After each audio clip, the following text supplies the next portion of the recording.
আজকে দেখাবো ঘরে থাকা মশলা দিয়ে কিভাবে একটা পয়সা উসুল কাচ্চি রান্না করবেন। শুধুমাত্র হাতে গোনা কয়েকটা মশলা দিয়ে এই মজাদার কাচ্চিটা ঘরেই তৈরি করে নিতে পারেন। তো এখানে আমি মশলার জন্য রেডি করে নিয়েছি শাহি জিরা নিয়েছি, তেজপাতা নিয়েছি, শুকনো মরিচ, লবঙ্গ, একটু জায়ফল, একটু জয়ত্রী, দারচিনি, কালো গোলমরিচ আর এলাচ। শুধু এখানে হাতে গোনা 7-8টা মশলা পরিমাণ মতো করে নিয়ে আমি এখানে গুঁড়ো করে নিয়েছি।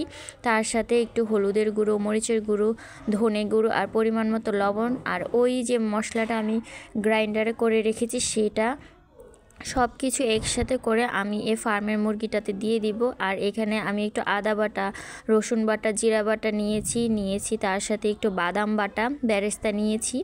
তো এই তো, আর এখানে একটু টক দইয়ের মতো আমি করে রেখেছিলাম, যেহেতু আমার ঘরে টক দই ছিল না তাই একটু দুধ গরম করে তার মধ্যে লেবু দিয়ে এটাকে 5 মিনিট রেখে দিয়েছিলাম রেস্টে। তো এই সবগুলো মশলা আমি এখানে ঢেলে দিলাম।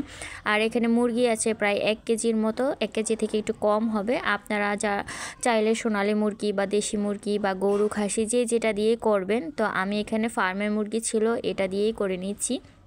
মশলাটা আসলে আন্দাজে দিবেন। এখানে আমি সব কিছু আমার চোখের আন্দাজেই নিয়ে নিলাম।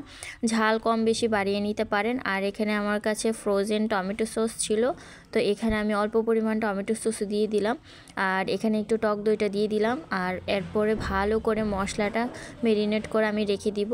আর এখানে প্রায় 10-12টা আলু আমি আস্ত আলু মাঝারি সাইজে নিয়েছি, যেটা একটু জর্দার রং, লবণ আর মরিচ দিয়েছি। শুধু এই 3টা উপকরণ দিয়ে আমি একটু ফ্রাই করে নিয়েছি। আর এটার সাথে একটু জর্দার রং দিয়ে দিলাম, তাহলে মাংসের কালারটাও সুন্দর আসবে।